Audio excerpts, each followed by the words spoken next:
शिवेंद्र बरुआ का ये कथन कि महिलाएं पैदा नहीं होती, निर्मित की जाती हैं, बनाई जाती है, आज के सांस्कृतिक संदर्भ में कितना प्रासंगिक, कितना सार्थक लगता है। विज्ञान और तकनीकी के विकास ने महिलाओं के बनने की इस प्रक्रिया में और भी नए आयामों को जोड़ा है। जनसंचार माध्यम, अखबार, समाचार पत्र, रंगीन पत्र पत्रिकाएं, दूरदर्शन, सिनेमा, इन सब ने महिलाओं की जो एक छवि है उसको सामने रखने में और उसके संदर्भ में एक इल्यूजन और एक भ्रम को निर्मित करने में एक महत्वपूर्ण भूमिका अदा की है। प्रश्न ये है कि जो मीडिया महिला मुक्ति का एक सशक्त माध्यम बन सकता था, क्यों महिलाओं के बारे में एक छद्म और एक इल्यूजन का निर्माण कर रहा है। प्रश्न ये भी है कि औरतें अपनी किस छवि को मीडिया पर उजागर करना चाहती हैं, स्थापित करना चाहती हैं। मीडिया ने निरंतर रूप से महिला का जो भोग्य स्वरूप है और उसकी जो सेल वैल्यू है उसका बखूबी इस्तेमाल किया है। तो मीडिया और जनसंचार माध्यमों के इन अंतर्द्वंदों को समझने के लिए, इनको सुलझाने के लिए हमने एक आपसी बातचीत, एक खुले संवाद की प्रस्तुति लेकर आपके समक्ष उपस्थित हुए हैं। तो आइए चर्चा को शुरू करने से पहले अपने विशेषज्ञों से और अपने साथ आए मित्रों से मैं आपका परिचय करवा दूं। सबसे पहले मिलते हैं देश के जाने माने ख्याति नाम साहित्यकार, लेखक, कवि डॉक्टर मनोहर प्रभाकर से। आपका स्वागत है। हमारे दूसरे विशेषज्ञ हैं राजस्थान विश्वविद्यालय में जनसंचार विभाग के प्रभारी डॉक्टर संजीव भानावर। हमारे साथ बैठी हैं दूरदर्शन में असिस्टेंट स्टेशन डायरेक्टर और महिला कार्यक्रमों को देखने वाली श्रीमती विजय दत्त। हमारी चौथी विशेषज्ञ हैं इंफॉर्मेशन ब्यूरो में assistant information officer Shrimati Pragya Paliwal. और हमारी अंतिम विशेषज्ञ सुश्री सुनीता सत्यार्थी, जयपुर की प्रतिष्ठित वकील, एक जाना माना नाम है। साथ ही कुछ प्रबुद्ध नागरिक जो समाज के अलग अलग वर्गों से जुड़े हैं और अपने अपने क्षेत्रों में कार्यरत हैं, उन मित्रों को भी हमने स्टूडियो में आमंत्रित किया है ताकि हम इस चर्चा को एक सार्थक मुकाम दे पाएं।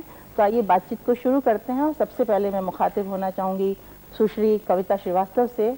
कविता जयपुर के संदर्भ में और भारत के संदर्भ में ही महिला सरोकारों से निरंतर रूप से जुड़ी रही हैं और अपने आप ने निरंतर इस कार्य में वो कार्यरत हैं।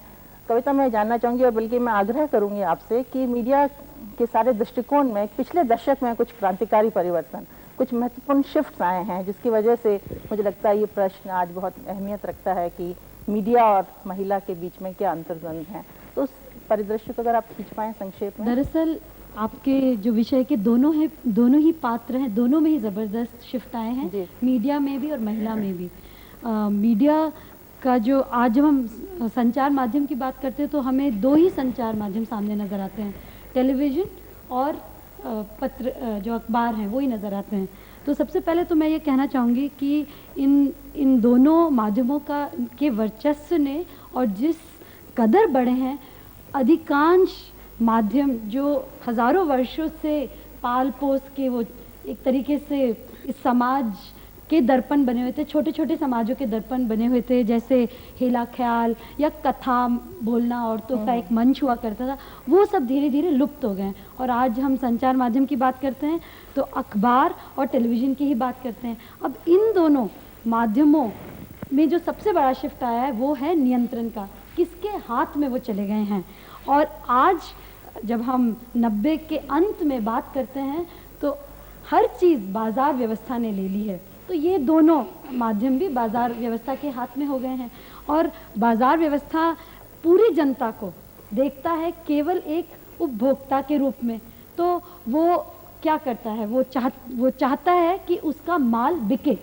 तो न ही केवल वो इस्तेमाल करेगा, जैसे महिलाओं का इस्तेमाल किया जाता है कि महिलाओं के इस्तेमाल से एक उपभोक्ता आकर्षित हो जाएगा। और धीरे धीरे जो सबसे बड़ा शिफ्ट आया वो है कि वो माध्यम खुद एक प्रोडक्ट बन गया है। माध्यम जैसे इलेक्ट्रॉनिक माध्यम बहुत पावरफुल माध्यम है।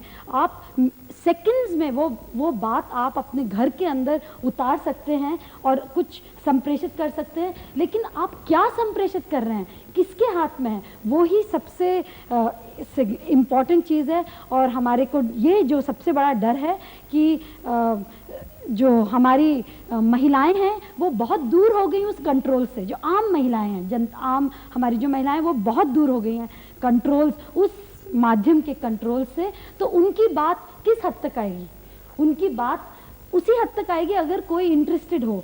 लेकिन एक और जो मैंने आपको कहा दूसरा शिफ्ट जिसके बारे में मुझे लगता है और भी चर्चा होगी, और भी साथी आए हैं, कि महिला चेतना में बहुत फर्क आया है, महिला कॉन्शियसनेस बहुत बड़ी है। तो अगर कोई अखबार चाहता भी नहीं है, उसको उस खबर को स्पेस देना ही पड़ता है, उस मीडिया को वो स्पेस देना ही पड़ता है। और दुख की बात क्या है कि जैसे आजकल हम देख रहे हैं महिला अत्याचार में को काफ़ी स्पेस अगर मिल रही है, लेकिन क्या हो रहा है उसमें, आपने एक दिन एक बलात्कार दे दिया, अगले दिन वो बलात्कार और भी भयानक होना चाहिए, एक बच्ची का बलात्कार, तो उसको स्पेस मिलेगा। तीसरे दिन और भी क्या भयानक हो सकता है, वो चाचा ने बलात्कार किया, तो इस प्रकार से एक मीडिया में अगर स्पेस मिलती भी है महिलाओं को, कई बार उसको जितना सेंसेशनलाइज कर पाएं, क्योंकि आपका मूल दृष्टि क्या है, आपके प्रोडक्ट को बिकना है। ये सबसे बड़ा शिफ्ट मेरे क्यों ना कविता, क्योंकि दूरदर्शन के प्रतिनिधि हमारे बीच में है, मैं समझती हूँ आप जरूर इस बात को स्वीकार करेंगे कि मीडिया में कुछ शिफ्ट्स आए हैं, और जिन शिफ्ट्स की बात कविता ने खास तौर से की पिछले दशक में, जैसे उन्होंने कहा कि कुछ कंट्रोल्स बढ़े हैं। तो सवाल ये कि आप मीडिया को क्या एक सार्थक हथियार मानती हैं सामाजिक परिवर्तन का, या आप समझते हैं कि सिर्फ जो समाज में घटित हो रहा है उसी को दिखाता मात्र है? इनका कहना सही है कि समाज में शिफ्ट आया है, पर जैसा कि आपने कहा कि क्या हथियार मीडिया बन रहा है, दोनों ही तरह की भूमिका वैसे तो निभाता है मीडिया, क्योंकि समाज के जो हैं ब्रैकेट्स वो टूट गए हैं। नारी खुद में इतना परिवर्तित हो गई है, इतना परिवर्तन उसकी सोच में खुद में आया है, और उसके लिए मैं नहीं समझती कि मीडिया जिम्मेवार है इस शिफ्ट को आने में, या इन समाज के ब्रैकेट्स को टूटने में मीडिया कहीं जिम्मेवार है। क्योंकि नारी पे पिछले दशक से, जैसे आपने कहा है, कि बहुत हिंसा बढ़ी है, और उसमें वो हिंसा जो है मीडिया की वजह से बढ़ी है। मैं आपसे बिल्कुल सहमत नहीं हूँ, क्योंकि हिंसा पारिवारिक भी है, हिंसा राजनीतिक भी है। अगर हमें इन सब चीज़ों से छुटकारा पाना है, सबसे पहले हमें समाज को ही बदलना है, केवल मीडिया को नहीं बदलना है, क्योंकि मीडिया वही डिपिक्ट करता है, वही रिफ्लेक्ट करता है जो समाज में हो रहा है। Because media is the mirror of the society, और इसलिए वो सब कुछ वही दिखाता है। मीडिया जब भी कोई चीज़ दिखाता है, जैसे आपने चेतना की बात की है, तो मुझे नहीं लगता कि मीडिया कहीं पीछे है महिलाओं की चेतना में, उनको एजुकेट करने में, उनको ये सब बताने में कि उनके लिए जिस तरह से उनकी आजकल प्रोजेक्शन जैसे हो रहा है, जैसे आपने कहा कि बाजारी वस्तु हो गई है, या जिस तरह के प्रोडक्ट्स आ रहे हैं उसमें जिस तरह का उसका चित्रण हो रहा है, तो मुझे नहीं लगता है कि मीडिया केवल उस चीज़ के लिए जिम्मेवार है कि किस तरह विज्ञापनों में उनका चित्रण होता है। सबसे पहले मैं आपको ये कहना चाहूँगी यहाँ पे कि जितने भी मल्टीनेशनल्स आए थे, सरकार ने उनका रेड कारपेट वेलकम जो किया, उन मल्टीनेशनल्स को इनवाइट किया, क्या उस टाइम मीडिया से ये पूछा गया था? माना मल्टीमीडिया नेशनल कंपनीज आ गई, मगर उनको अपने प्रोडक्ट्स बेचने हैं, उन्होंने प्रोडक्ट्स बनाने हैं, उनको अपने सक्सेस दिखानी है, तो उनको वो प्रोडक्ट्स बनाने के लिए कलाकारों की ज़रूरत है, उसमें महिला की ज़रूरत है। ठीक है कि हर तरह के प्रोडक्ट के लिए ज़रूरी नहीं कि महिला ही हो, मगर क्या मीडिया महिला को या लड़की को जिसका भी चित्रण उसमें हो रहा है, उसमें उसका हाथ तो नहीं है कि किस तरह से उसका चित्रण किया जाए। अगर एक लड़की या महिला कोई भी पेशा अपने में बुरा नहीं होता है, चाहे वो विज्ञापन में काम करने का ही पेशा क्यों ना हो, मगर अपनी कुछ सीमा होती है काम करने की, जैसे कि विज्ञापन में करती है, जहाँ तक उनकी सिर्फ एक मुस्कान बेचने का सवाल है, एक प्रोडक्ट को आकर्षित बनाने के लिए या प्रोडक्ट को ज़्यादा से ज़्यादा मार्केट में लाने के लिए, वहाँ तक तो ठीक है। मगर जब वो घर से किसी भी तरह के पेशे के लिए निकलती है, नौकरी के लिए निकलती है, प्रोफेशन के लिए निकलती है, तो उसको अपनी सीमाएँ उस टाइम अपने साथ बांध के रखनी चाहिए कि मुझे इस सीमा से अगर बाहर निकलना है तो मुझे वो पेशा अपनाना चाहिए या नहीं चाहिए। तो सबसे पहले तो हमें अपने आप को बदलना है, अपनी सोच को बदलना है, अपने समाज को बदलना है। मुझे बताइए, आज अगर इस तरह से चित्रण हो रहा है किसी भी प्रोडक्ट का, किसी भी विज्ञापन का, क्या कोई इतनी स्वयंसेवी संस्थाएं हैं, समाज में बुद्धिजीवी हैं, कितनी चेतना लड़कियों में जगाने के लिए कितनी संस्थाओं ने काम किया है, कितनी आवाज़ें उठी हैं कि बंद होनी चाहिए।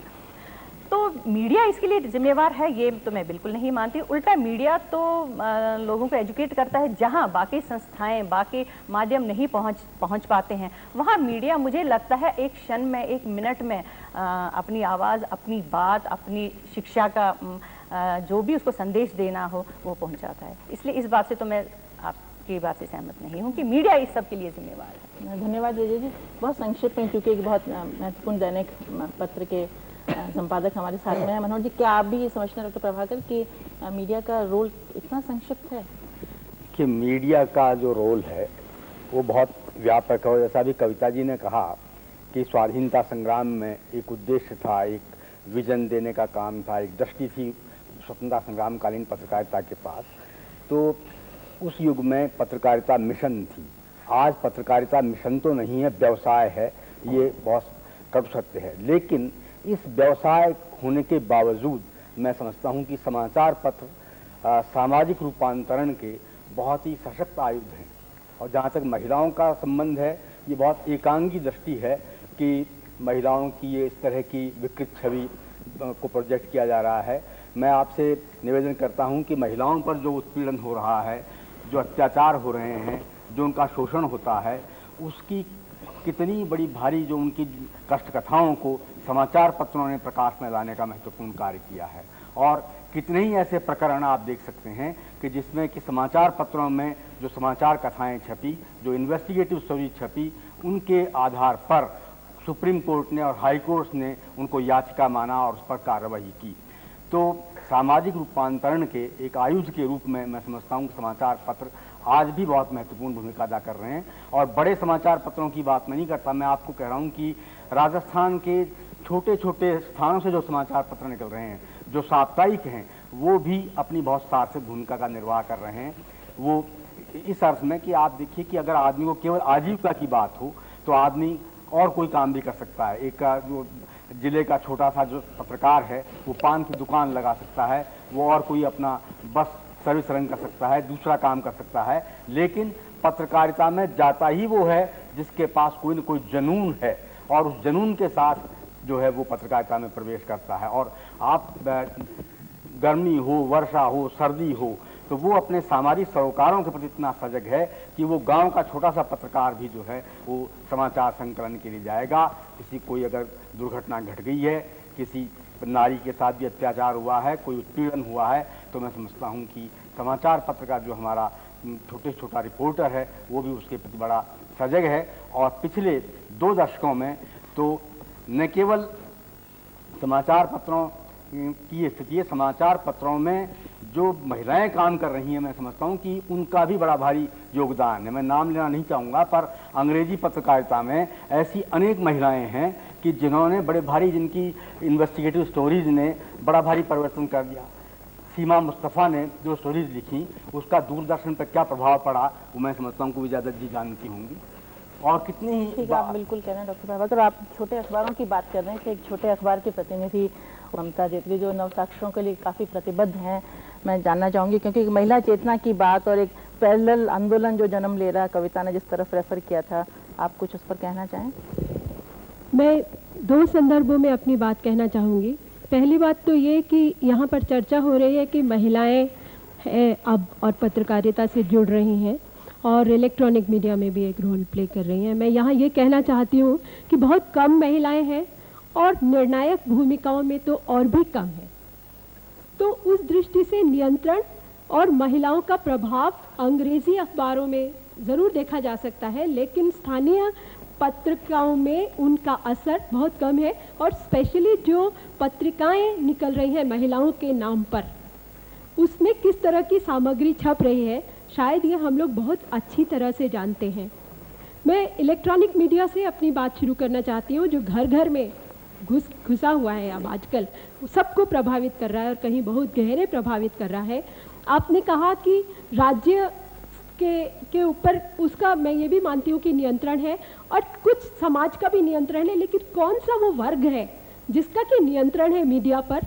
दोनों किस्म के अखबारों को भी अगर हम लें और इलेक्ट्रॉनिक मीडिया को भी हम लें, तो हम देखते हैं कि बहुत बड़े बड़े बिजनेस हाउसेस का कहीं नियंत्रण है या सरकार का नियंत्रण है, और दोनों के नियंत्रण ही इस किस्म के हैं जिसमें महिलाओं के साथ पूरी तरह न्याय नहीं हो पा रहा है और उनकी जिस किस्म की छवि उभर रही है। और मैं यहाँ ये बात और कहना चाहती हूँ कि ये जो विज्ञापन का पूरा जाल है, माया जाल, इसमें जिस तरह से उलझाकर महिलाओं को, किशोरियों को दिग्भ्रमित किया जा रहा है, वो एक बहुत ही घातक चीज़ है, क्योंकि उसी को लेकर एक पूरी रूमानी छवि उन लड़कियों की बनी है जिनसे हमने बात की है, बहुत विस्तार से बात की है। और उन्होंने कहा कि उनको देखकर भी लगता है कि हाँ वो भी राजकुमारी बने, उनके भी उसी तरह से सुंदर दिखे, उसी तरह से मेकअप की चीज़ों का इस्तेमाल करें, उसी तरह से उनका भी एक कोई प्यारा सा प्रेमी हो, एक दोस्त हो जिसके साथ वो घूमे फिरे। और जब वो आगे बढ़ती जाएं और उनके प्रेम के पींगे बढ़ने लगे तो समाज फिर गुब्बारे को छेद कर देता है और सारा दोष लड़कियों के सर पर आ जाता है। और इसी तरह से कई लड़कियों ने हमको बताया कि उनके मन में ये विचार इसीलिए आया कि उन्हें लगता है कि प्रेम करना इतना आसान है और उसके पूरे क्या प्रभाव उनके जिंदगी में पड़ रहा है, ये बात उन्होंने कहीं नहीं देखी। दूसरी बात, ये जो परंपरागत छवि एक जिस तरह से महिलाओं की, मैं सोचती हूँ ममता जी थोड़ी इस बात को पहले कि दोबारा हम आप पर लौट कर आते हैं। कुछ सिमरन भी इसमें जोड़ना चाह रही थी विज्ञापनों के संदर्भ में। सिमरन भी अपनी बात रखें और फिर अपने विशेषज्ञों से कुछ राय इसमें लें। विज्ञापनों के संदर्भ में सिमरन सेक्सुअलिटी पर काम कर रही हैं यहाँ समाज विज्ञान विभाग में। यह जो आपको नहीं लगता है कि संचार माध्यम जो आज हमारे पास हैं यह परिवर्तन की बात करते हैं, परंतु आज भी हमें 14वीं सदी का जो आइडियोलॉजी है हमारे पास, आदर्श है, उसको एक नए फ्लेवर में हमें पेश कर रहे हैं, प्रस्तुत कर रहे हैं। जैसे महिलाओं की छवि के बारे में कि वह कोमलांगी रहें, सुंदर रहें और घर के काम करने में कुशल रहें, कुशल गृहिणियाँ रहें, हर एक सुपर वुमन की तरह काम करें। उनकी एक ऐसी इमेज जो सुपर वुमन है, हर काम चुटकियों में कर लेती है और उसके बाद भी उसे थकान नहीं होती, हर समस्या का हल उसके पास है। एक गृहिणी जो सारा दिन घर में काम करती है, शाम को वह थकी टूटी बैठी है और वो पति आकर यह पूछे कि तुम उसकी तरह मॉडल की तरह स्माइल क्यों नहीं कर सकती हो, तुम क्यों इस तरह से वो रहती हो, तो वह क्या जवाब दे। जब एक छोटा बच्चा अपनी माँ से ये पूछता है तुम मैगी मम्मी क्यों नहीं हो सकती हो, हर काम 2 मिनट में क्यों नहीं कर सकती हो, या फिर कुछ इस तरह से कि जो आदर्श हमारे पास रहे हैं परंपरा से उनमें परिवर्तन करने की बात कहते हैं। तो कपड़े कम कर दिए तो यह परिवर्तन है क्या? इसमें एक और बात ये आएगी कि ये जो आज हमें छवि दिखा रहा है मीडिया, इससे किस तरह के स्वचिंतन किस प्रकार का हो रहा है, स्व के बारे में किस प्रकार की धारणाएं बनती जा रही हैं युवतियों में और बहुत कम उम्र की बच्चियों में। एक नकारात्मक स्वचेतना उत्पन्न हो रही है जिसमें उन्हें यह लगता है कि अरे मैं तो ऐसी हूँ ही नहीं, मैं क्यों नहीं हो सकती हूँ, तुम काली हो, यह क्रीम लगाओ, इससे गोरी हो जाओगी। क्या चाहते हैं हम कि काला सुंदर नहीं है, या कोई मोटी बालिका है या युवती है तो वह सुंदर नहीं है? क्या उसका अस्तित्व उसके शरीर से ही है? क्या वह सिर्फ अपने शरीर से और अपनी सूरत से पहचानी जाए, उसके मस्तिष्क में कुछ नहीं है या उसके पास कोई अन्य टैलेंट नहीं है? और सबसे बड़ी बात है, अभी अमेरिका में लेटेस्ट रिसर्च जो हो रही है उससे यह पता चल रहा है कि इस प्रकार की जो छवि उभर रही है उससे अल्प आयु के बच्चियों में और बच्चों में ये एक नई किस्म की बीमारी उत्पन्न हो रही है जो कि ईटिंग डिसऑर्डर है, एनोरेक्सिया नर्वोसा जिसे कहते हैं, जिसमें धीरे धीरे बच्चा यह सोचने लगता है कि मैं बहुत मोटा हूँ या मेरे में यह खराबी है और वह धीरे धीरे खाना खाना छोड़ देता है और एक समय ऐसा आता है कि वह मृत्यु के कगार पर पहुँच जाता है। क्या यह मीडिया का कर्तव्य नहीं बन जाता कि वह इस प्रकार के द्वंद्वात्मक संदेश न दे कि एक तरफ तो हम परिवर्तन की बात करते हैं, दूसरी तरफ हम चाहते हैं कि वही 14वीं सदी का आदर्श नारी रूप बना रहे। धन्यवाद सिमरन, आपने बहुत सही तरह से हम आपकी बात को समझ पाए और आपने बिल्कुल सही कहा कि बहुत सारे असंभव प्रतिमान जो हैं सौंदर्य के वो बार बार मीडिया के द्वारा प्रोपगेट किए जा रहे हैं, जिससे महिलाएं अनेक तरह के अवसादों से और अनेक तरह की निराशाओं में घिर जाती हैं। और शायद इसके पीछे एक कारण ये भी है कि जो महत्वपूर्ण मुद्दे हैं और इश्यूज हैं उनसे महिलाएं अपना ध्यान हटाकर जो गैर महत्वपूर्ण या नॉन इश्यूज हैं उसमें वो अपनी सारी ऊर्जा और अपनी सारी जो क्षमताएं हैं उसको खपाने में सोचते हैं। डॉक्टर संजीव भानावत जरूर इस पर रिफ्लेक्ट करना चाहेंगे कि जो छद्म और वास्तविकता के बीच का जो ये सारा क्लेश हो रहा है, क्योंकि अगर वास्तविकता को संचार माध्यमों ने पकड़ा होता तो शायद हमें इस तरह की डिबेट की ज़रूरत नहीं होती। बेसिकली हम एक फैंटेसी, एक तरह का एक ऐसा रूमानी जाल फैला देते हैं जिसमें विचरण करने लगते हैं नवयुवतियाँ, नवयुवक और सारी मुश्किलें पैदा हो जाती हैं। विद्या जी, मैं अपनी बात शुरू करूंगा जहां विजय जी ने अपनी बात समाप्त की थी कि जो हमारा मीडिया है वो समाज का दर्पण बन गया है और समाज में जो कुछ घटित हो रहा है उसको हम मीडिया के माध्यम से दिखा रहे हैं। और एक उन्होंने बात कही थी कि मीडिया शिक्षित कर रहा है। वो बात कुछ हद तक सही मानते हुए भी मेरा ये मानना है कि जिस समय विशेषकर जो कि आप टेलीविज़न से जुड़ी हुई हैं, टेलीविज़न का जब इस देश में स्थापना की गई थी उस समय मुख्य उद्देश्य शिक्षा था और अब वो सारे उद्देश्य बदल गए हैं और टेलीविज़न मुख्य रूप से मनोरंजन का साधन बन के रह गया है। दूसरा जो आपने कहा कि दर्पण मात्र है, मैं इसको भी पूरी तरह से सही नहीं मानता हूँ। हमारे समाज में जो परिवर्तन हो रहे हैं उन परिवर्तनों के लिए बहुत बड़ी जिम्मेदारी मीडिया की भी है। जैसे सिमरन जी ने अभी बात की किस तरह से मूल्यों में बदलाव आ रहा है, परंपराओं में बदलाव आ रहा है। जो कुछ हम मीडिया के माध्यम से सामग्री परोस रहे हैं, इसमें चाहे आप समाचार पत्रों को लीजिए, पत्रिकाओं को लीजिए, या जो हमारा इलेक्ट्रॉनिक मीडिया है, फिल्म है, परंपरागत माध्यम है, वो सब किसी न किसी रूप से प्रभावित होते हैं। कविता ने जो बात की थी अभी हेला ख्याल की, अब हमारे आस पास दंगल हो रहे हैं और वो सारा का सारा हमारा जो आधुनिक राजनीति है उस पर सारा कटाक्ष है। तो क्या उसके माध्यम से हम हमारे समाज के जो लोग हैं उनको हम निश्चित रूप से उनके वैचारिक परिवर्तन की बात हम करते हैं। पत्रिकाओं की बात की, डॉक्टर साहब ने अभी प्रभाकर जी ने कहा कि उत्पीड़न की खबरें और वो सारी बात की। मैं थोड़ा सा इस विषय को ले जाऊँगा जो महिलाओं की पत्रिकाएँ निकल रही हैं। आज हम महिलाओं की छवि की बात करते हैं, उनके अधिकारों की बात करते हैं। थोड़ा सा हमें सोचना पड़ेगा कि महिला पत्रिकाओं की क्या भूमिका इस दिशा में रह गई है। अभी बात आई थी पुरुष मानसिकता की, तो मैं उसी रूप में सोचता हूँ कि शायद ये पत्रिकाएं भी महिलाओं को एक अपना एक फ्रेम उन्होंने सोच लिया है और उसी में फिट करके देखते हैं। आप मेरे ख्याल 15-20 साल की पत्रिकाओं की स्टडी करा लीजिए, आपको वे की वे सामग्री मिलेंगी। नवमात्र विशेषांक, दुल्हन विशेषांक, खान पान विशेषांक, सिलाई कढ़ाई बुनाई विशेषांक। तो या तो महिलाओं की जो एक घरेलू या उस तरह की छवि है वहीं तक मान लिया हमने। ऐसी पत्रिकाएं मेरे ख्याल मुश्किल से कोई 2-4 पत्रिकाएं भी आप सोच के बता पाएंगे जिसमें आप महिला अधिकारों की बात करते हैं।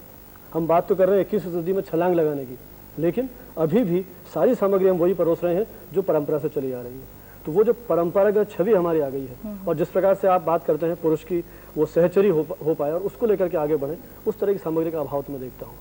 टेलीविज़न की आपने बात की, तो उसके जिस तरह के कार्यक्रम हैं उस पर भी मेरे ख्याल थोड़ा आप चिंतन करें कि जिस तरह के आपने विज्ञापन की बहुत सारी बात कही, मैं थोड़ा सा इसको मोड़ना चाहूँगा।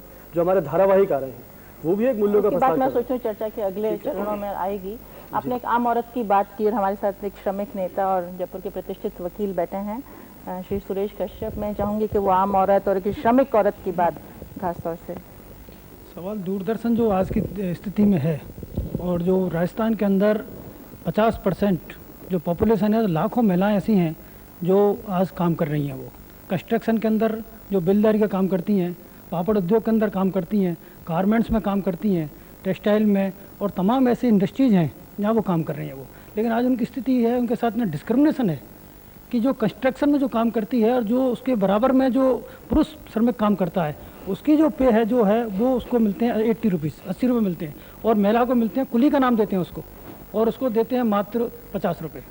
पापड़ उद्योग के अंदर और ये जो गारमेंट्स के अंदर जो मैक्सियाँ जो आती हैं बाज़ार के अंदर, आप देखिए 100 रुपये और 125 की मिलती है जो जनरल उसमें, वो घर के अंदर वो सिलवाते हैं और उसकी कीमत जो इतने कम पैसों में देते हैं उसकी स्थिति, तो इतना शोषण, इतना एक्सप्लॉइटेशन होता है। अभी आपने अखबार में पढ़ा था कुछ दिन पहले कि ठेकेदार ने जो महिला जो कंस्ट्रक्शन में काम करती थी वो उनसे मजदूरी मांगने गई और उसने मजदूरी नहीं दी बल्कि उसको कई दिनों तक अपने पास में रखा, उसके साथ में रेप किया उसने, और इस तरह जो एक्सप्लॉइटेशन, मोलेस्टन की जो केसेज हैं, इस प्रकार जो असली जो रूप है महिलाओं का वो दूरदर्शन पर पेश ही नहीं होता। उनके अंदर और अपने देश के अंदर जो शोषण हो रहा है, आप देखिए कि सुप्रीम कोर्ट ने एक जजमेंट आया, सर्वोच्च न्यायालय ने यह कहा कि अगर किसी भी FIR के तहत में अगर किसी को अरेस्ट करेंगे आप, तो उसमें आपको पूरे ये है नियम अपनाने पड़ेंगे, आपको 2 विटनेस लाने पड़ेंगे, आपको ये गवाही दिलवानी पड़ेगी, पुलिस ऑफिसर्स को पूरा रिकॉर्ड बनाना पड़ेगा। यानी ये क्रिमिनल को पकड़ने के लिए, मैं ये नहीं कहता कि सभी क्रिमिनल हैं, मीडिया का जो कवरेज जो है वो मिलना चाहिए। कम से कम ये जो महिलाएं हैं, जो आज लाखों महिलाएं जो काम कर रही हैं, उनके कितने अधिकार हैं, उनको कम पैसा क्यों मिलता है? अच्छा, सपोज किसी दहेज के मामले में या किसी एट्रोसिटीज़ के मामले में उसको परेशान होते हैं तो उसको ये नहीं पता कि उसको रिपोर्ट कहाँ करानी चाहिए, उसको ये भी नहीं पता कि महिला थाना यहाँ पर है या नहीं है, नहीं पता किसी घरेलू महिलाओं को जिनके साथ में इस तरह की वारदातें हैं। तो क्यों नहीं सुरेश जी, इस बात को हम सुश्री सुनीता सत्यार्थी से, क्योंकि कानूनी विशेषज्ञ हैं, कि आप इसमें कुछ जोड़ना चाहेंगे? मैं सुरेश जी ने जो बात उठाई कि संचार माध्यम, चाहे वो इलेक्ट्रॉनिक हो या छपाई के माध्यम से हो, उसके अंदर जब हम बात करते हैं इलेक्ट्रॉनिक उनकी छवि की, तो हम सिर्फ जो 5-10% महिलाएं हैं उनके बारे में ही सोचते हैं। लेकिन 80% महिलाएं जो खेतों में काम करती हैं, पत्थर तोड़ती हैं और बहुत सारे जगहों में काम करती हैं, उनके बारे में जो हमारे माध्यम है संचार के, वो एकदम चुप रहते हैं। और मैं इनसे बिल्कुल सहमत हूँ इस बात पे कि हमारे संचार माध्यम महिलाओं को उस वक्त तो प्रोटेक्ट करते हैं जब वो समाज में एक स्थान बना लेते हैं, दुनिया में किसी चोटी को छू लेते हैं। कल्पना चावला के बारे में इलेक्ट्रॉनिक मीडिया कुछ कहता है, संचार माध्यम छापते हैं, अंग्रेजी के अखबार छापते हैं। पीटी उषा के लिए अखबार छापते हैं, इलेक्ट्रॉनिक मीडिया छापता है, अरुंधति रॉय के बारे में छापता है। लेकिन ये जो बनने की प्रक्रिया है, उसके संघर्ष हैं। जब पीटी उषा मैदान के अंदर समुद्र के किनारे नंगे पांव दौड़ती है, या कोई छोटी सी गांव की बालिका इस बात के लिए संघर्ष करती है कि उसको इस स्कूल में जाना चाहिए, प्राइमरी स्कूल में कैसे जाए वो, या उसको दोनों टाइम भरपेट खाना मिलना चाहिए।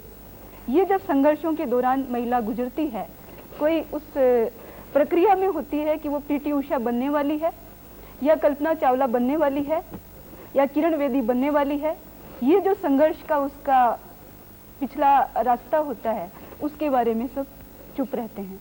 तो मैं ये समझती हूँ कि हमारा जो मीडिया है समाज में एक सशक्त भूमिका अदा कर सकता है, महिलाओं को आगे बढ़ाने में, उनके संघर्षों को पूरे समाज के सामने लाने में। और सिर्फ जो मीडिया है उसका काम इतना नहीं है कि वो जो महिला का बाहरी रूप है, शारीरिक रूप है, उसके बारे में ही कुछ कहे, पर मैं ये समझती हूँ कि उसका जो आंतरिक विकास है, बौद्धिक विकास है। आपने, संजीव जी ने अभी बताया कि विशेषांक निकलते हैं, रसोई पे विशेषांक होते हैं, सौंदर्य पे विशेषांक होते हैं, दुल्हन के मेकअप पे होते हैं, लेकिन महिला वैज्ञानिकों के ऊपर कोई विशेषांक नहीं निकलता, महिला फिलोसफर्स के ऊपर कोई विज्ञापन नहीं निकलता, महिला बुद्धिजीवियों पे, महिला पत्रकारों के ऊपर, जो महिलाएं मीडिया में संघर्ष कर रही हैं उनके ऊपर कोई किसी भी उसमें कोई विशेषांक कभी भी नहीं निकलता। मुझे लगता है चर्चा शायद इस तरफ मोड़ ले रही है कि मीडिया से शिकायत हमारी सिर्फ इतनी भर है कि जो हमारा पॉजिटिव फेस है, जो सकारात्मक चेहरा है, जो एक अच्छा चेहरा है महिला मुक्ति आंदोलन का, महिलाओं के योगदान का, उसको पूरी तवज्जो, पूरी महत्व शायद मीडिया द्वारा नहीं दिया जाता है। ग्रामीण क्षेत्र में एक और विद्यार्थी हमारे साथ बैठी हैं, गुंजन भट्ट, उन्होंने कुछ काम किया, आप व्याख्याता हैं। गुंजन से अनुरोध करूंगी अपनी बात कहें। मेरा कुछ ग्रामीण इलाकों में कुछ सर्वे वर्क मैंने किया था, तो विमेन को आधी से ज़्यादा ऐसी थी जिनको टीवी दूरदर्शन पे कोई एक्सेसिबिलिटी नहीं थी, जिनको थी भी तो जो टेलीकास्ट का टाइम, जो महिलाओं के लिए स्पेशली प्रोग्राम बनते हैं, उनका टाइम सूटेबल नहीं था।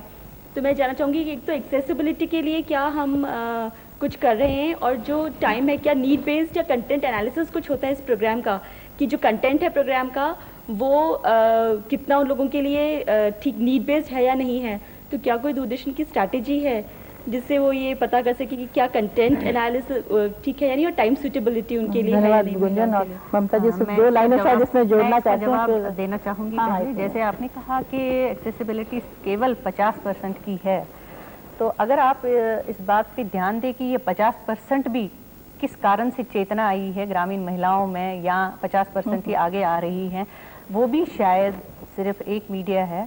प्रिंट मीडिया तो मैं ये नहीं कहूँगी वही नहीं है, इलेक्ट्रॉनिक मीडिया है, क्योंकि इलेक्ट्रॉनिक मीडिया बहुत ज़्यादा प्रभावशाली है। अगर आज ये 50% सिर्फ ग्रामीण महिलाएं इस अपने अधिकारों को जान गई है या उनमें चेतना आई है, तो मुझे लगता है ये तो मीडिया का रोल है, इसमें बहुत ज़्यादा रोल है इलेक्ट्रॉनिक मीडिया का। जैसे अगर हमारे प्रोग्राम्स की बात करें हम, जैसे आपने कहा कि जब शुरू हुआ था तो यही था कि एजुकेट करेगा, तो 50% महिलाओं को अगर ग्रामीण हम एजुकेट कर पाए तो मुझे लगता है कुछ तो अचीव किया है हमने। हम बिल्कुल ही इस बात से नकार नहीं सकते कि मीडिया ने कुछ नहीं किया है। और वो प्रश्न ये है कि आप महिला अधिकार से संबंधित कितने कार्यक्रम दिखा रहे हैं, तो पहुंच की बात हो रही है, वो क्या देख रहे हैं वो अलग चीज है। मुझे लगता है थोड़ा सा विषयांतर उस रूप में नहीं हो। नहीं, ऐसा नहीं है। मैं यहाँ एक और बात आपकी बात के बाद कि जैसे उनकी चेतना की बात आप कह रहे हैं या अधिकार की बात करी है, यहाँ हम दूरदर्शन जयपुर की बात जहाँ तक है मैं कहना चाहूँगी, क्योंकि ये प्राइवेट चैनल नहीं है, ये सरकारी चैनल है। शायद आप हमारे चैनल को, प्राइवेट जितने भी निजी चैनल्स आ रहे हैं आजकल देश में, और हम सब लोग उसको बहुत एंजॉय करते हैं, 2-2 मिनट में रिमोट लेके मतलब घटिया से घटिया जहाँ परोसा जाता है उसको देख के हम खुश हो जाते हैं, और दूरदर्शन क्या कर रहा है उसको हम पसंद नहीं करना चाहते। क्यों? अगर हम 2 मिनट सोचे उस पर, वो इसीलिए क्योंकि हमारे कार्यक्रम जो होते हैं वो इन सब चीज़ों से मिलकर बनते हैं। उसमें मनोरंजन अपनी जगह होता है, एजुकेशन भी होता है, और किसी तरह के अधिकार की बात होती है। जैसे अभी हम 2 साल पहले की बात है, हमारे यहाँ से बाल विवाह पे हर साल में 5 बार 6 बार प्रोग्राम्स होते रहते हैं, कार्यक्रम होते रहते हैं। और जहाँ तक आपने कहा कि वीमेन से संबंधित कितने कार्यक्रम होते हैं, हमारा साप्ताहिक कार्यक्रम है जो प्रत्येक बुधवार को होता है, और उसमें हर बुधवार को एक नया इश्यू सिर्फ महिला से जुड़ा हुआ ही हम लेते हैं, उनके अधिकारों से, उनकी चेतना से संबंधित, उनकी शिक्षा से संबंधित होता है। तो अभी 2 साल पहले शायद आपको ये मालूम नहीं होगा कि 3 बच्चों की शादियां सिर्फ इसलिए रुकी है क्योंकि उन्होंने इसके कानून की जानकारी जो है दूरदर्शन से ली थी। और तीनों बच्चे वहाँ के जो आरटीओ थे, कलेक्टर शायद थे, उनके पास गए हैं, और उन्होंने तीनों ने अपनी शादियाँ होने से बच गए हैं वो लोग। और जितनी भी शिक्षा कम से कम 50% की है, तो मुझे लगता है वो मीडिया का बहुत अच्छा रोल है। धन्यवाद, आपने काफ़ी अपना कंधा स्वयं थपथपाया इसके लिए। मैं 2 लाइनों में मैं चाहती हूँ ममता जी जोड़ना चाहती हूँ, गुंजन ने कुछ कहा पर बहुत संक्षिप्त आपको रहना होगा। नहीं, मैं सिर्फ 2 बात कहना चाहती हूँ। पहली बात तो ये कि शिक्षा के अनेक अवसरों से काटा भी है दूरदर्शन ने, ये बात, क्योंकि पढ़ने पढ़ाने का बहुत मानसिकता कम हुई है। और दूसरी बात ये कि टेलीविज़न के प्रोग्राम का असर क्या होता है, इसका भी ग्रामीण समाज में आकलन बहुत कम हुआ है। विज्ञापन हमने जितना प्रयोग किया है ग्रामीण महिलाओं के साथ, महिला विकास में रहते हुए, हमने कोई कार्यक्रम दिखाए हैं तो उनको विज्ञापन ही पसंद आए हैं और याद रहे हैं, और वो कार्यक्रमों के आगे पीछे और उसके असर पर काफ़ी मतभेद रहे हैं और वो उनको संप्रेषित नहीं हो पाए हैं। तो कुछ ऐसे भी कार्यक्रम बहुत सारे आ रहे हैं जिनका असर नहीं होता। दूसरी बात ये कि पूरा माहौल और पूरा समाज आमतौर पर एक मध्यम वर्गीय समाज होता है, और जो खरीद ज़्यादा सकता है उसके इंटरेस्ट से उसके माहौल को पूरी तरह दिखाया जाता है। ग्रामीण समाज के और ग्रामीण माहौल को कंपैरेटिवली बहुत कम दिखाया जाता है, और एक मानसिकता ये बनती है कि हाँ, गलत सही तरीके से ऊपर उठना है, किसी भी तरह से ऊपर उठना है, पैसा कमाना है। तो ये शिक्षा, एक तो गलत शिक्षा संप्रेषित हो रही है। मैं धारावाहिकों की बात बाद में अभी लंबा नहीं करना चाहती उस पर, लेकिन विस्तार से गलत संप्रेषित हो रही है, शिक्षा से कट रही है। और मैं ये भी नहीं कह रही कि बिल्कुल नहीं हो रही, लेकिन उसे और इम्प्रूव करने की जरूरत है। बहुत बहुत धन्यवाद प्रज्ञा पालीवाल जी। जरूर मैं उनकी बात का जवाब देना चाहूंगी। मैं भूल गई, जहाँ आपने इन्होंने पूछा था कि जो भी हम कार्यक्रम करते हैं, जिस तरह का भी कार्यक्रम महिलाओं का होता है, क्या खासकर ग्रामीण महिलाओं से जुड़े जो कार्यक्रम होते हैं उनका फीडबैक की बात शायद आपने की थी। तो ऐसा नहीं है कि दूरदर्शन में इस तरह का प्रोविज़न नहीं है कि हमें पता लगे कि जितने भी कार्यक्रम हमने किए हैं क्या वो महिलाओं ने देखे, या जिन दर्शक के लिए किए हैं। और स्पेशल टारगेट ऑडियंस प्रोग्राम जो है, हमारा एक विंग है, पूरा एक विंग है दूरदर्शन में, ऑडियंस रिसर्च विंग है। वो मंथली बेसिस पे, फोर्टनाइटली बेसिस पे ग्रामीण क्षेत्रों में जाते हैं, अपने प्रतिनिधि अलग अलग एरिया में भेजता है, और वहाँ से केवल महिलाओं के कार्यक्रम की नहीं, जितने भी हमारे यहाँ से कार्यक्रम प्रसारित होते हैं उनके बेसिस पे एक रिपोर्ट बनती है, और वो पूरे प्रोग्राम से जुड़े जितने भी लोग होते हैं उनके बीच में रखी जाती है, और उन पे डिस्कशन भी होता है। मिसेस दत्त धन्यवाद। और प्रज्ञा पालीवाल जी जोड़ना चाह रहे हैं, काफ़ी देर से काफ़ी समय से मैं अभी तक जितनी परिचर्चा हुई है उससे ऐसा प्रतीत हो रहा है जैसे कि समाज की सारी बुराइयों का जड़ मीडिया ही है और मीडिया ने कुछ नहीं किया। तो मैं थोड़ी सी अपनी बात यही शुरू में कहना चाहूँगी कि आज जो देश में हम लोग देख रहे हैं, जितना विकास हुआ है, जितना सोशल सेक्टर में देख लें, शिक्षा के कहाँ हमारा निरक्षरता का प्रतिशत इतना नीचे था, इसी तरह वो अब काफ़ी उठा है। और आज गांव-गांव तक एक एक घर की ढाणी पे भी आपको वहाँ घरों पे साक्षरता का मैसेज दिखाई देगा, और वहाँ पे गांव के माता पिता भी अपने बच्चों को पढ़ने के लिए भेज रहे हैं। साथ ही स्वास्थ्य और हाइजीनिक कंडीशंस के बारे में भी लोगों तक जानकारी पहुंची है। बच्चों को कैसे पाला जाए अच्छे तरीके से, उनको टीके समय पे लगाए जाएं। तो इससे जो दूसरे सोशल इंडिकेटर्स हैं, पूरा डिटेल में जाने की आवश्यकता नहीं है, आप सब जानते हैं, उनमें काफ़ी देश में सुधार हुआ है। अतः ये कहना बिल्कुल ही गलत है कि सारी बुराइयों का जड़ मीडिया है। ये तो शायद हम कहने का प्रयास भी नहीं कर रहे हैं। 2 मुद्दे काफी छूटे हुए से लग रहे हैं। प्रज्ञा जी, अगर आप मुझे अनुमति दें, एक हमारे साथ लड़की है जो मॉडलिंग से जुड़ी रही, फिर वापस आते हैं आप पर। उससे जुड़ी रही है। और मोनिका, मैं चाहूँगी वो, क्योंकि उसने इस व्यवसाय को खास किसी कारण से शायद चुना होगा, तो उसकी ज़बानी सुनते हैं उसको क्या आकर्षण इस व्यवसाय में लगा। और पहले तो मैम मैं ये कहूँगी कि मैंने इसे अपना व्यवसाय नहीं चुना है, I have taken it up as a hobby. जी हाँ। प्लस अब जैसे मॉडलिंग है, जैसे मॉडलिंग को जो आज के लोग, जो समाज जो जिसमें हम रह रहे हैं, जो लोग जनरली मॉडलिंग एक टैबू, मॉडलिंग मीन्स कम कपड़े पहनना, may be revealing dresses. The modelling में अगर लड़की है तो शी इज़ बहुत तेज तर्रार है या something you know out of this world kinds, ऐसा नहीं है। मॉडलिंग इज़ अ लाइन जिसमें a girl is, it is a very good line. जैसा आपने कहा था विजय मैम कि आपको निकलने से पहले निर्धारित कर लेना है कि अपनी सीमाएं देख लेनी है। दो तरह की मॉडलिंग में दो तरह से गर्ल्स आती हैं, कुछ ठीक है जो प्रोफेशन लेती हैं। आज इतना एक्सपैंड हो चुका है इसका, specially the multinationals coming in, तो अब मॉडलिंग वर्ल्ड में जो कंपैरिजन, जो मैं ब्लेम करती हूँ जो सिनेरियो आज है उसके लिए एडवर्टाइजिंग एजेंसीज़ को।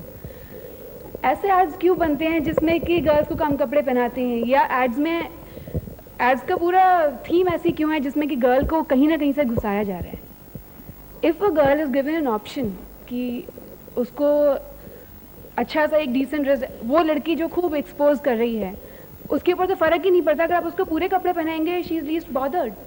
तो इट इज़ नॉट कि मॉडलिंग में है तो एक्सपोज करना है, रिवील करना है और गर्ल उस तरह से है, तो वाई मॉडलिंग को ही ऐसा क्यों माना जाता है कि मोनिका आपकी बात समझ, मुझे लगता है कि आखिर में, क्योंकि चर्चा के बिल्कुल अंतिम मुकाम पर है और इन दोनों प्रश्नों को इकट्ठा करके हम किसी भी अपने एक्सपर्ट पैनल से चाहेंगे उस पर टिप्पणी करें। संजू संधान में काम कर रही हैं और संजू अपना बात सीरियल से जोड़कर शायद कुछ बात रखना चाहती हैं।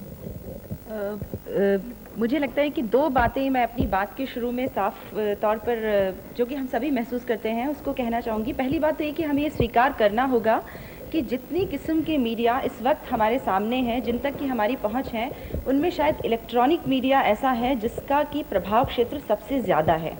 और दूसरी बात ये कि इलेक्ट्रॉनिक मीडिया में भी धारावाहिक जो हैं वो मुझे लगता है कि वो इस तरह की चीज़ है जो सबसे ज़्यादा लोगों द्वारा देखे जाते हैं और सराहे जाते हैं या पहचाने जाते हैं। ये वो प्रोग्राम्स हैं जो सबसे ज़्यादा लोगों तक पहुंचते हैं। तो सीरियल्स के प्रभाव पर बात करना मुझे बहुत महत्वपूर्ण नज़र आता है। मुझे ऐसा महसूस होता है एक नागरिक होने के नाते भी और एक महिला होने के नाते भी कि बेसिकली हमारे यहाँ जो भी सीरियल्स दिखाए जाते हैं उनमें दो प्रकार की महिलाओं की छवि को बहुत प्रमुखता दी गई है। एक तरफ तो सीरियल्स में उस तरह की महिलाएं दिखाई जाती हैं बिल्कुल कम अक्ल, जो आपने कहा वो इस तरह से दिखाएंगे सीरियल्स में कि उनमें अक्ल नहीं है। आप जो कहते हैं क्योंकि उनके पास कोई जानकारी है नहीं है तो निर्णय नहीं ले सकती, कोई आधार नहीं है तो जैसा कहा वैसा मान लिया, बिल्कुल आज्ञा पालन करने वाली महिलाएं। दूसरी तरफ शांति और स्वाभिमान जैसे सीरियल, जिनका मैं विशेष तौर पर उदाहरण देना चाहूँगी, जिनको कि बहुत महिलाएं अपने घरों में दोपहर के वक्त अगर आप सर्वे कराएं तो आपको पता लगेगा कि बहुत सी महिलाएं, और महिलाएं ही नहीं इवन बच्चे जो कि आजकल छुट्टियों पे हैं वो बहुत ज़्यादा इस सीरियल को देखते हैं।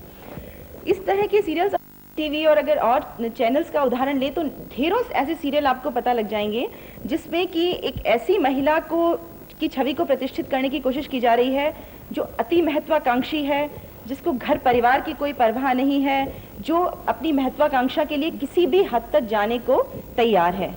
मुझे लगता है कि ये दोनों छवियां कहीं ना कहीं बहुत एक्सट्रीम छवियां हैं। में कुछ शायद वाणी जोड़ना चाहती हैं। वाणी भटनागर, एक मिनट में इस बात को थोड़ा, क्योंकि हम बिल्कुल सोचते हैं कि अंतिम चरण पर अपने हैं। वाणी भटनागर, जैसे इलेक्ट्रॉनिक मीडिया की जो बात कही इन्होंने, इसमें अति महत्वाकांक्षी महिला या युवती को दिखाना भी एक कंज्यूमर्स चॉइस बन गया है आजकल। लोग एक संघर्षों से जूझती एक मध्यम दर्जे की लड़की को देखना पसंद नहीं करते, एक चमक दमक से कपड़ों में सजी संवरी सी लड़की देखना ज़्यादा पसंद करते हैं। साथ में इसके साथ जुड़े हुए कुछ मुद्दे हैं कि जैसे अगर कोई बिजनेस माइंड लेडी है तो उसका कुछ एक्स्ट्रा मैरिटल अफेयर साथ में ज़रूर दिखाएंगे। मतलब इस किस्म की कुछ एक उड़ी हुई आधुनिकता जिसे कहा जा सकता है। और मैं बेसिकली प्रिंट मीडिया पर आती हूँ अपना प्रश्न लेकर। प्रिंट मीडिया से जुड़े हुए मेरा अनुरोध करूँगी एकदम संक्षिप्त अगर रहें तो बड़ी। तो प्रिंट मीडिया से बेसिकली बात यह है कि जो महिला संगठनों से जुड़े हुए समाचार रहते हैं या फिर महिला की उपलब्धियों से संबंधित जो समाचार रहते हैं उन्हें कम प्रमुखता मिलती है। उन समाचार पत्रों में प्रायः कम स्थान मिलता है। तो मैं ये मेरा प्रश्न ये है कि क्या ये भी कंज्यूमर चॉइस के कारण ही ऐसा है? मैं सोचती हूँ डॉक्टर प्रभाकर इस प्रश्न का उत्तर दें और हम फिर चर्चा का बिल्कुल समापन करना चाहेंगे डॉक्टर साहब के वक्तव्य के साथ। नारी को जिस तरीके से प्रतिबिंबित करने की बात की जाती है, तो मैं समझता हूँ कि पुरुष जो है, जैसे पुरुष उदात्त चरित्र होता है, पुरुष दुष्ट होता है, पुरुष धूर्त भी होता है, पुरुष सीधा साधा बेवकूफ़ भी होता है, उसी तरह नारी भी खलनायिका होती है, दुष्टा होती है, छद्माचरण करती है। तो अगर नारी का चित्रण उस तरीके से किया जाता है, मान लीजिए किसी धारावाहिक में या किसी और किसी सृजनात्मक माध्यम से किया जाता है, वो चाहे इलेक्ट्रॉनिक मीडिया के माध्यम से किया जाए, थिएटर के माध्यम से किया जाए, और चाहे कि समाचार पत्र में छपने वाली कहानी के माध्यम से किया जाए, तो मैं समझता हूँ कि इसमें क्या बुरा है। और इन्होंने, ममता जी ने एक प्रश्न उठाया कि साहब ये जिस तरह के विज्ञापन छपते हैं उससे किशोरियाँ जो हैं वो गुमराह होती हैं और वो प्रेम के जाल में फंस जाती हैं और अंततः उसका भविष्य बड़ा अंधकारमय हो जाता है। तो मैं ये निवेदन करता हूँ कि क्या ये सारा दायित्व मीडिया का ही है? आप the real melody lies somewhere else, उस पर आप लोगों का किसी का ध्यान नहीं जाता है कि घरों में क्या हो रहा है, परिवारों में कुछ संस्कार नहीं दिए जा रहे हैं। माता पिता, आज से आप देखिए कि आज से जो पहले की पीढ़ी थी उस पर माता पिता जो हैं वो अपनी संतति को संस्कार देने के लिए बड़े सचेत रहते थे। तो परिवारों में भी जिस तरह से ग्रूमिंग होना चाहिए और जिस तरह के जीवन मूल्य उनको दिए जाने चाहिए वो नहीं दिए जा रहे हैं। तो ये भी सबसे बड़ी मेलेडी है। डॉक्टर प्रभाकर के इस अंतिम वक्तव्य के साथ मैं चाहूंगी कि हम चर्चा का समापन करें। और अक्सर ऐसी चर्चाओं में यही होता है कि कुछ एक जैसे मीडिया बनाम समाज या मीडिया बनाम महिलाएं, हम एक दूसरे पे शिफ्ट करते चले जाते हैं ब्लेम्स को।